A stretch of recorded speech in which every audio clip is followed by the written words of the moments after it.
Hello and welcome along to the start of another season of this FM20 story, A Wandering Dork with me, Daniel. It's season 4, episode 1, and today we're going to go through our transfers in the summer, and because it's not been quite as eventful as the last few years, we're also going to show you our Carabao Cup opener. We're away against fellow League 2 side Plymouth as we kick off in July due to the Winter World Cup. I'd completely forgotten why we had such a short summer, and the league campaign starts in just 3 days' time. We've got a few new signings to go through, a couple of coaches to introduce as well, and we've also got plenty of contract situations to update as we move into the professional leagues for the first time. The club's turned professional over the summer, we've got plenty of exciting things going on here, and we're also not playing at our own ground this season, or at the first half at least, where we're ground sharing with Crawley. If you want to find out a bit more about that and our preparations for turning professional, you can find all that in the end of season review last time out. So the season 3 review is in the eye above. We talk about preparing to turn professional for the first season, what we do and what we focus on most importantly, and we also talk about some of the contract situations as well, so you'll be able to see what things I've been prioritising. There's also a vote for player of the season from last year and things like that as well, so do get involved and interact with the series. Your opinions from watching the games do mean a lot, and we'll announce the winner of those in the following season review. But before we go and have a look at our transfers for the summer and meet our new staff colleagues, please do put a thumbs up on the video if you're enjoying it. I really do appreciate you following along with the series, and if you're new to the channel then subscribe for daily FM20 content. We've got 2 long-term stories on the channel, this one with Dorking Wanderers and then our other series The Head Coach, which is a journeyman story combined with a Director of Football challenge. We're a bit earlier on in that save as we started it a few weeks later, so again you can catch up with a playlist in the eye above, but a massive thank you to everyone who continues to support the channel. I really do greatly appreciate it. A massive thank you also for helping me reach 1,000 subscribers. I'm very grateful, and there was recently a little quick channel update about it, so a massive thank you to everyone for that as well. I really am enjoying making the Football Manager videos. But let's crack on and meet the new people at the club. Plenty of new faces coming in, but this time there's a few on the staff and not quite as many on the player list, and again I think we've managed to make a transfer profit, so we should be popular with the board.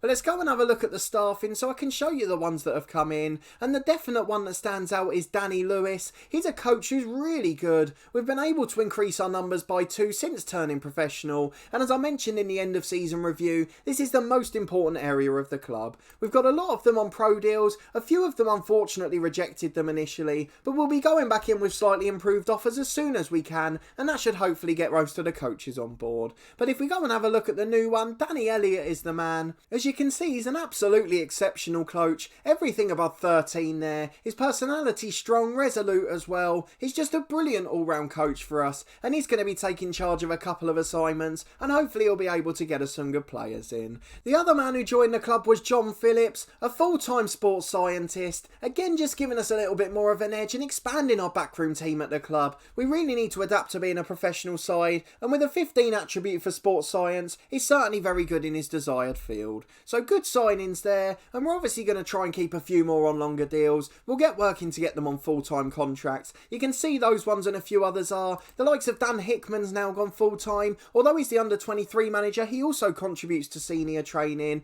I've obviously had a full-time deal. We've got John Phillips, the new signing too, and a couple of the scouts also going full-time, as well as most of our under-18 staff. So of course, based on the comments in my last episode, the end of season review for year 3, it is a little bit of a difficulty that we haven't been able to get some of these to sign. They wouldn't reject deals unless they were significantly improved, so we're just waiting for their expectations to drop slightly. But good new staff coming in, and we're certainly on the right track, and we've hopefully got one more to join in Jim McAllister, another one who's a pretty good coach across the board. I'm trying to get someone who's decent at fitness. That's the one area we're a little bit short, but I don't know that I can find that, so Jim McAllister may just have to do. We've got a couple of transfers impending, but you want to know the ones that are already done. We've also got a few players currently on trial, but I'm not sure that we're going to really sign any of them. So a bit different to the last few years, just 6 players coming in, 2 leaving the club, 1 for a transfer fee as well. And if we go and have a look at the release players too, there's a couple on there we want to talk about. 6 on that list leaving the club, and obviously Jason Pryor, who retired as well. A brilliant servant for this football club. I'm not sure if he stayed on as a coach actually. We'll have to go and have a look to see what he's doing. Hopefully he hasn't just retired from the game. He's an unemployed scout, but his attributes are atrocious, so I can't give him a friendly job unfortunately, but he was a brilliant servant for us, and we really do appreciate what he did for the club, particularly that first season and the start of the promotion promotion season as well. Those first 2 years in the National League South, he made such an influence at this club,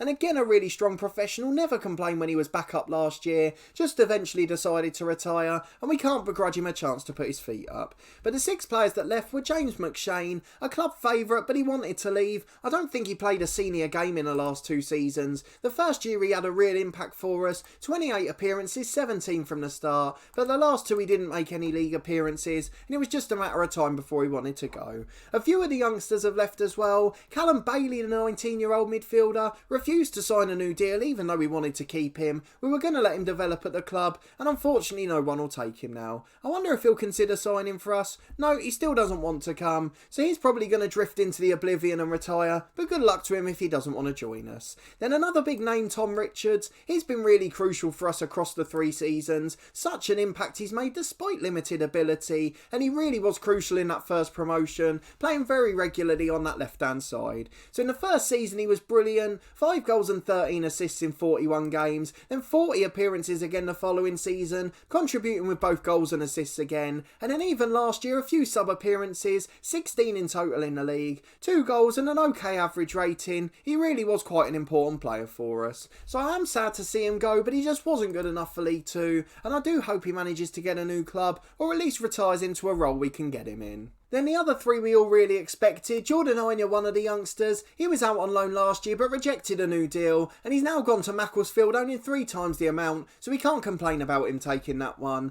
And then Gail Kaleba, problems with injuries, not really so good when he was out on loan. He's now gone on a free and he's linked with a couple of clubs lower down the ladder, so hopefully he'll get a chance to make it still. And then Albert Adoma, a real unfortunate story, unfortunately still recovering from that injury towards the end of last season, did a brilliant job for us for half a year, came in and helped us towards the playoffs, and unfortunately he didn't get to play a part in those final games, but I'm sure he was a big influence in the dressing room. But we have to thank him because he didn't need to drop down to this level, but he did it just for us. 5 goals and 5 assists in 28 games, and we'll remember his short spell fondly at the club. So they're the 7 going out if you include Pryor, and then we've got 2 more that went on transfer deals. Jack Broom on loan to Billericay in the National League South. The young right back had become 3rd choice now. We got in another to join Ethan Vaughan, and we may even be getting an additional one on loan now, so there was no room for him in the first team squad. He started last year as our 1st choice right back, but he just hasn't got it in him anymore. He got overtaken by Ethan Vaughan, and he's very much needing some first team football. Then Fergal Hale-Brown, who was our backup keeper last year, 1st choice in the 2 years before, to be fair. He's now gone to Ross County on a permanent deal, £8,750. Another one of those little deals we quite like, and we managed to get in a far better replacement. So he was actually earning more than Ramsbottom last year despite being his understudy, and getting him off the wage bill was crucial as well as getting in a better standard of keeper. So they're the outs leaving the club, 9 in total, a few others relegated to the under-23s, the likes of Matthew Briggs, who was in the first team squad but barely played a game in the last couple of years, and there's a few other trialists and players getting fitness, so you're not going to get too much out of that screen. But let's go and have a look at the players that have come in. 6 in total and a good array of talent, a couple of backup youngsters who've got high potential, a few that will slot straight into the first team, and we've really got a nice little balance to our squad, which should hopefully keep us in the league comfortably. So we've got Paul McGowan first. He's a young right back released by Manchester United, 18 years of age. He's got 2.5-star ability, 5-star potential, low determination, so we've got him straight in that mentoring group with the likes of Gallagher, and again he's going to be able to work his magic off the pitch to turn this lad into something special. He is still improving quite well in training despite his poor determination, so I think he's one who's destined to be very good, and he'll come in and compete with Vaughan for the 1st choice place. And then the second one is one I'm very excited about. Ellis Yandolo, I think that is. Released by Swindon on a free. Obviously they stayed down in the National League last year. 3-star ability, 4-star potential left winger, and the perfect replacement for Tom Richards. So when you look at their stats in comparison, it shows why we needed the upgrade. He played really well for Swindon, scoring about 1 in 10, and he's been a regular for them for a few years now. In League 2 and the National League last season, and he's coming back up to Football League level this year. A really good player, he'll definitely be 1st choice. We've got the likes of Giorgi who can go in behind him, so plenty of options at the club, but this lad's going to be an absolutely crucial one. And then next is Grant Smith. 4 signings we signed after a second trial period. Smith was the first one, a goalkeeper, got a real depth deficit in positioning, but everything else is very good,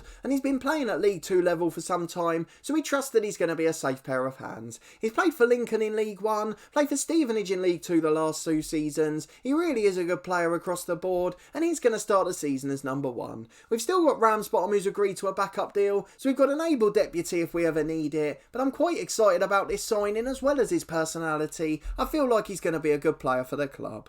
Then next is Kieran Jones. He's a player we very much need as well. Bashir Humphries is getting offers galore. He's going to be on his bike soon, and the rest of the centre halves aren't that great, so we needed to get someone in who's very solid. He was actually our second or third choice to join, but unfortunately the others wanted astronomical wages, and we found that we've lost a lot of our top targets because of that. The first choice keeper we went for wanted £1,500, and the centre halves we've got on trial at the moment want over £1,000, and I'm not willing to pay that for permanent players who aren't necessarily going to be the top stars at the club. But a really solid centre half, Kieran Jones. At 23, he's been at Norwich and my beloved Luton Town. Never made a professional appearance in this career, so he's going to have to learn the hard way at 23. But 3-star ability, 4-star potential, the natural balance of being left-footed, and if Humphries is here, he can play alongside him. And we've also got the able Lomas as well. So a really solid signing that. £600 a week's a brilliant deal for someone of that quality. And he was followed in by Manny Cook, who was released by Manchester City, another young striker and central midfielder with plenty of potential to grow into. So this one's a bit similar, low determination, only 2-star of ability at the moment, but massive potential and natural in 2 positions. Going to be a really good squad player to have on the bench, and surely he'll get lots of sub appearances as a result. I'm really excited about him though, so let's see if he can fulfil his potential. And then last but not least for the moment, Callum Wright, a central midfielder, on his way back from injury at the moment, but we needed more strength in depth in this position. 3-star ability, 4.5 potential, 22-year-old that's been released from Leicester via Blackburn. He's out for a few days, but he's a good box-to-box midfielder and can also play comfortably in the roles that we use. Really good hard worker, great work rate, which is something that I value so highly. Really solid physically across the board. Technically he's got a bit of a deficit, but he's not awful at all of those roles. And if you look at him in a year and he's improved by 1 attribute point, then a lot of those stats will be 10, and suddenly you'll think he's a really decent player. So I'm not too worried about him joining. Again, £700 a week, the first signing of decent quality that would accept the money we can offer, and as a result we have to accept these players and maybe understand that we won't compete as high up the league. So a really good summer for me, 6 players coming in, probably 1 or 2 more to follow in the last 2 weeks. Don't forget now, because we're in the EFL, the transfer window will be open till the end of the month of August, so we've got about a month more to manoeuvre a few more, and I'm sure 1 or 2 more will possibly leave the club, Bashir Humphries probably being a candidate. He won't sign a permanent contract, so he's still on pay-as-you-play terms, and any club could come and snap him up, and there's a few at the moment who are trying to do so. So let me know in the comments what you think of the summer signings, who you think's the best at the club. We've got a few of these backups hovering around at the moment, but that squad will trim as we go through the summer. So if we look at the finances, everything's looking good. We're really quite rosy at the moment. We've got our stadium improvements to come in the winter, and then hopefully everything will be well from there. But let's go and get into this Carabao Cup fixture. We're playing against League 2 side Plymouth, and I'm going to have to rest a few ahead of the weekend. Probably a backup side will feature in this one. I don't think we're expected to get anywhere in this competition, so it's not going to matter too much if we lose it, and it'd help if I go and look at the right screen, as that'll probably give us the information we need. So you can see we've just got to be competitive, but this is what I was talking about with the club culture. The expectations have changed enormously. They now want to finish in the top half of League 2 from seasons 3, 4 and 5. Before it was just continue remaining in League 2, but as soon as we switched over to be officially in League 2, it changed, and suddenly now they're demanding so much more. This season we've got to actually avoid relegation now, rather than just competing for it, but at the moment our job security is untouchable, and if we look at what the media think, they think we're just about going to survive. It started as 22nd when we came up, and now it's up to 20th, so the improvements to the squad must be valuable, and hopefully we can finish comfortably there. I'll take 20th if you offer me it now. Of course last season was a bit of a miracle, but if we can stay out of that relegation squabble, then I'll be very happy with our first season in the professional leagues. So let's get into the Plymouth game. We'll go and pick the lineup, and we'll be back in a moment to talk you through the 11, probably a bit of a makeshift one ahead of the weekend's game. Okay, so here's the 18 we've gone for. The exact same tactic as last season. A few slight changes in the lineup. We're going for a very backup side today, so you can see the star ratings aren't too great. And a couple of players playing out of position, or to be more specific, out of their favoured roles. So we've got Ramsbottom in goal, the backup keeper. McGowan making his debut alongside Amadi at fullback. Harbottle and Humphreys at centre half. We then got Whelan and Gallagher in the middle. Georgie and the returning Kavanagh on the wings. With Presley and a new signing Cook up front, hoping to get a goal on his debut. We've got one other potential debutant on the bench, the left winger who's joined us from Swindon, and he can also cover at left back if need be, as well as plenty of other players on the bench. Having 7 substitutes will make a difference this year and allow us to give some young blood some game time, particularly in the games where we're winning or losing heavily, although I don't know how many of them there'll be at this level. So let's get into this game. We're still on key highlights and we'll finish off the episode with our cup tie against Plymouth. Well, here we go, our first game in an EFL competition, and we're playing a backup side in the Carabao Cup. Not how we expected it to start, but we've got to thank the Winter World Cup for that. So let's go into it as underdogs and see if we can cause an almighty shock. So we're going to change a couple of players' roles. We're going to put Gallagher into a ball-winning midfield position. Amadi's going to drop to a fullback on defend. I think aside from that, we're going to stick with things how they are. I wanted to put Cook as a pressing forward, but I think he needs to stay in that advanced role. Got a little bit of pace that can go in behind, and I think that's going to suit us down to the ground. So let's get into the first half, see if we can cause a shock. With our backup team, I'm sure we'll be the far weaker side.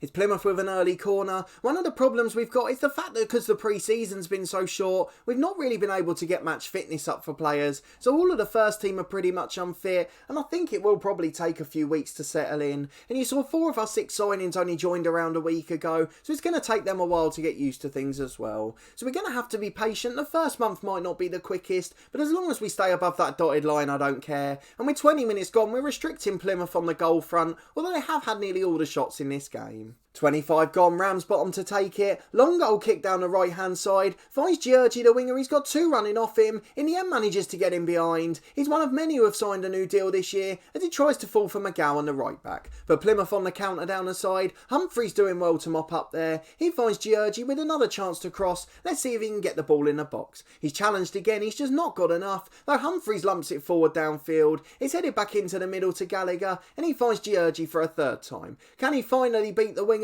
He can't, it's exactly the same again. Almost looks like a glitch happening the same thing. But Grant's been put in by a long ball at the other end and Harbottle does brilliantly to get in a last ditch challenge. Falls for Georgie on the right hand side. Can he complete a pass at last? We will, it goes inside and he's found Gallagher the central midfielder. Long ball forward, hacked away. It's a bit of a long ball game this actually. And McGowan heads away pretty poorly, which gives Plymouth a chance to counter. In behind on the left, McGowan's been caught. Ramsbottom can't get enough on the shot and we're just under half an hour gone. We trail 1-0 and unfortunately we don't really deserve anything better. Corner for Plymouth, can they double their lead quickly? McGowan and Harbottle combine to hack away. It falls for the goal scorer, he finds Street, and they start again with Randall in midfield. Up to Hull, and that's a great strike. The keeper's beaten it his near post, we should be complaining, but it's a wonderful first time strike, and I didn't see that the shot was coming, so I can't really blame the keeper for missing it. McGowan's having a horror debut at right back. He's been guilty of a couple of things in this game, so I think Ethan Vaughan might come on at half time. McGowan probably needs a little more confidence first. There's the whistle then. 2-0 at the break. McGowan's going to be replaced by Ethan Vaughan. We're going to tell the lads to do more. We're not particularly happy with what we've seen, but the fact that Haycock's telling us to praise them shows just how much of an underdog we are.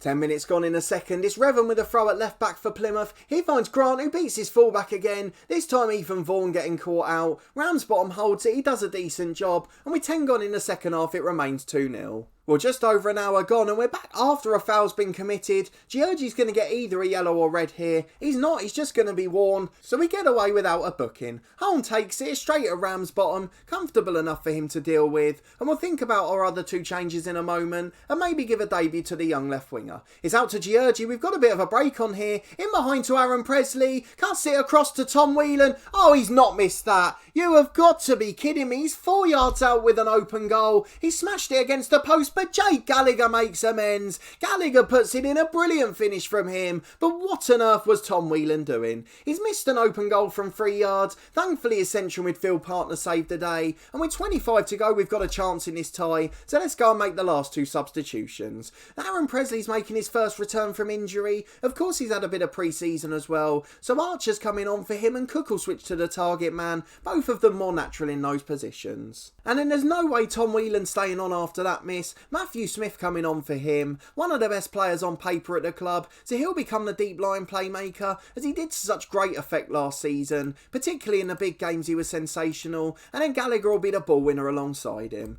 So a quarter of the game to go and we've got a sniff to get back into it, and of course it goes straight to penalties, so we've not even got to worry about fitness. It's Humphreys on halfway as Gallagher has a cross blocked, goes down the right to Josh Georgie, he's got a chance to deliver, it's a great ball, Kavanagh with a shot tipped over, it's 2-1 and how have we not equalised there? Kavanagh a little bit rusty after his loan spell. Into the box, headed behind again, we're really starting to put the pressure on now, and just a couple of first teamers have made such a big difference, which gives me a lot of optimism for the season. Humphreys gets on the end of the corner, it's gone harmlessly wide, and with 20 to go we still trail 2-1, but the signs are very positive ahead of the season. 15 left, we're going to go to a positive mentality, we'll give it 5 more and then go attacking, but the second half has been all us so far, and that's a really good sign for us with a couple of changes. Georgie on the right skinning his fullback again, this time the cross is blocked though, good recovery from the Plymouth left back, a long clearance forward to Telford, and now they've got a chance to counter. A lovely ground home park, it looks it in game as well, one of the ones in English football I'd most like to go to. Archer's up and he's held it up brilliantly here, he finds Kavanagh on the left hand side. Smith with a through ball, not the best on this occasion, falls for Baxter in central midfield, and Plymouth will bring it away down the left. They do look a really decent footballing team. It's Holm in the holding roll out to Njoli. He scored the first goal to get this all started, though Vaughan intercepts it at right back for us, and he finds Gallagher in the middle. Back to Vaughan again, can we get in behind? Cook's running onto it one-on-one, on his debut, a brilliant save from the keeper, and we've now had 3 clear-cut chances, but we still managed to trail 2-1 somehow. Georgie will take the corner, just over 10 to go, into the box and head it away, and it looks like Plymouth are going to survive here, although Humphreys does brilliantly to recover that. Georgie into the box, he's headed as far as Kavanagh, he's got a chance to deliver as well, but the cross is cleared, it's getting hectic in the Plymouth area, they're defending for their lives here to hold on to the win. Jeffcott on the right hand side, good challenge from Smith, and finally we're going to get a bit of a breather, and we 10 to go, it looks like we're going to be on the losing side, but he's not without a fight so far, it's been a really brilliant display from the lads. Well, no further action, we trail 2-1, unfortunately we're out at the first attempt in the Carabao Cup, a brilliant performance in that second half though, and for a backup team against Plymouth's first 11, we really did put in a pretty good display. So I'm confident going into the season that we'll definitely compete to avoid relegation, and a couple of players made their professional debuts today, with differing levels of success of course. So a defeat but a pretty promising performance, shows that we've probably got a strong enough squad. Before we finish up, I'll just show you how many have signed new deals. You can see loads have got 2-year contracts now, and if we break it to full-time and part-time, there's only these few 6 or 7 at the bottom that haven't got a pro deal. So we are pretty much professional now, across the coaching and the playing staff, and we'll try and get those last few coaches over with immediate effect, and hopefully then we'll be good to go this season. A slow start I'm expecting, but I think we'll be absolutely fine. Let me know in the comments if you agree with me. Do you agree with the media, 20th and comfortable, or do you think we can maybe aim a little bit higher? Let's have a look at the schedule for when we might next be back, but while I do that, a massive thank you to everyone who's following along again. If you did enjoy the episode, please put a thumbs up on it, and let me know what you thought of that first performance. Let me know who you think the star signing's going to be, and do we need to improve any other positions in particular? For me, it's just a backup left back I'm looking for now. Other than that, I think we've got a good enough squad. So I'm going to leave it around a month in League 2. There's a few good games coming up for us as well. My podcast have adopted Tranmere Rovers as a side, but that's a little bit too soon. So I think I'm going to come back for the Blackpool game, a side that were relegated last season. Away from home, they're going to be one of the favourites, and it'll be a real barometer of how far we've come. So that'll probably be the next episode. I hope you are looking forward to that one. We'll be back with that in 2 days' time, with our head coach series back tomorrow at 4:30. If you are enjoying it and haven't yet done so, please subscribe for daily FM20 content. I really do greatly appreciate your support, and hope you continue to enjoy both stories. But a massive thanks for watching this one and your continued support as always, and I hope to see you next time as we try and compete as the new boys in League 2.